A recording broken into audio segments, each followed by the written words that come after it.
কালুরঘাট সেতুতে দুর্ঘটনা, নিহত বেড়ে ৩। তথ্যচিত্রে কায়সার সৌরভ, অভি, ক্যামেরায় ছিলেন রাজীব দর। চট্টগ্রামের কালুরঘাট সেতুর বোয়ালখালী অংশে পর্যটক এক্সপ্রেস ট্রেনের সঙ্গে কয়েকটি গাড়ির সংঘর্ষে নিহতের সংখ্যা বেড়ে ৩ জনে দাঁড়িয়েছে। বৃহস্পতিবার ৫ই জুন রাত 10:15টার দিকে এই দুর্ঘটনা ঘটে। নিহতদের মধ্যে রয়েছে ২ বছর বয়সী শিশু আয়েশা ও মোহাম্মদ তুষার নামে ২ জন।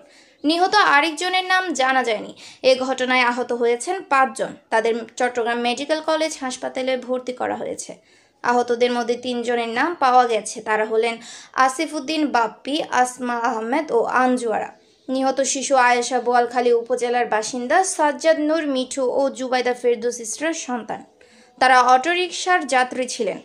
দুর্ঘটনার পর শিশু আয়েশাকে কোলে নিয়ে তার বাবা সাজ্জাদের আহাজারির ভিডিও সামাজিক যোগাযোগ মাধ্যমে ছড়িয়ে পড়ে।